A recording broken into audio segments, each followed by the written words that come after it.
तो फ्रेंड अगर आप लोग का फ़ोन में आप लोग जैसे आप लोग टॉर्च को ऑन करने के लिए जा रहे हैं, फ्लैश लाइट जाने के लिए खोज रहे हो और आपको देखने को मिल रहा है फ्लैश लाइट नॉट अवेलेबल। अरे इस तरह को प्रॉब्लम देखने को मिलता है अगर आपके पास कोई कंपनी का फ़ोन है, वैसे आप लोग टॉर्च को जलाने के लिए जा रहे हो और आपके सामने इस तरह प्रॉब्लम देखने को मिलता है फ्लैश लाइट नॉट अवेलेबल या टॉर्च नॉट अवेलेबल, इस तरह कुछ प्रॉब्लम देखने को मिल रहा है। तो फ्रेंड इस वीडियो में आप लोग को बताने वाले हैं आप इसको ठीक कैसे कर सकते हैं और कैसे आप लोग को ठीक करना है। इस वीडियो में पूरा आपको हम डिटेल से बताने वाले हैं और आपको ठीक करके दिखाने वाले हैं। तो फ्रेंड चलते हैं वीडियो को स्टार्ट करते हैं। तो आपसे रिक्वेस्ट है, अगर आप लोग अभी तक मेरे चैनल पे नए हैं तो आप लोग मुझको सब्सक्राइब करें। इसके लिए आप लोगों को यहाँ से आप लोग को बैक आना। जब भी आपको इस फॉर्म देखना है सबसे आपको यहाँ से बैक आना। तो जैसे आप लोग को बैक आ जाएंगे उससे पहले क्या करना है, आपको अपने फ़ोन की सेटिंग के अंदर आप लोग को चले जाना है। तो फ्रेंड जैसे आप लोग फ़ोन सेटिंग के अंदर चले आएंगे तो आपके सामने खुले कुछ इस तरह इंटरफेस देखने को मिलेगा। इसके बाद आपको क्या करना है, नीचे एक ऑप्शन आपको देखने को मिलेगा, आप स्क्रीन पर देख पर ऐप, इस पर क्लिक करना और इस ऐप सेक्शन पे क्लिक करेंगे। ये आपको यहाँ अगर ऐप मिल जाता है ठीक है, ये आपको ऐप नहीं मिलता है तो आपको ऐप लिस्ट भी मिल सकता है, ये आप लोग दोस्तों ऐप मैनेजमेंट भी मिल सकता है। ये नहीं कि आपको ऐप ही देखने में, यहाँ पर वीवो कंपनी का अगर आपको रेडमी वगैरह है तो ऐप लिस्ट या मैनेजमेंट ऐप भी देखने को मिल सकता है। तो सिंपली क्या करना, इस पर आप लोग क्लिक करना।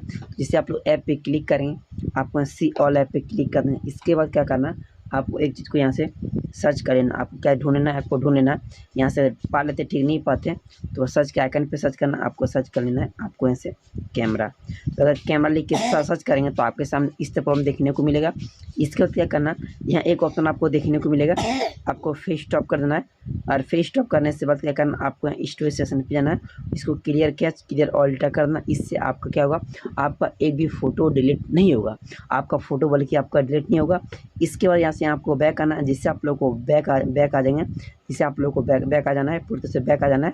इसके बाद फ़ोन को ऐसे बटन को दबाना है, फ़ोन को आप लोग को रीस्टार्ट पे क्लिक करें तो ऑटोमेटिक आपका फ़ोन स्विच ऑफ होगा, ऑटोमेटिक आपका फ़ोन स्विच ऑन होगा। इतना करने अगर आप लोग कोई थर्ड पार्टी कैमरा को आप लोग को डाउनलोड किए हैं, जहाँ आप लोग परमिशन को दे रखें, तो सिंपली क्या करना, जहाँ भी आपको कैमरा जो भी आप लोग कैमरा डाउनलोड किए हैं तो उसको डिलीट करना, जो आपको ओरिजिनल कैमरा है उसको आप लोग को यूज करना। इस पर क्लिक करके रखना, ऐप इन्फो सेक्शन पे चले ना, परमिशन सेक्शन पे लेना और इसका आप लोग को सारी चीज़ को आप लोग को अलाउ कर देना है। आप उस कैमरा को आप लोग को डिलीट करना, आपको इतना करना है। इतना करने से आप लोग को बैक आना, जिससे आप लोग को बैक आ जाएंगे। आपको ये इससे पहले मुझे देखने को मिल रहा था, मुझे कोई सब प्रॉब्लम देखने को नहीं मिल रहा, आप स्क्रीन पर देख पा रहे हैं। इस वीडियो में आप लोग पूरे से आपको हम लाइव आपको हम ठीक करके दिखा दिए।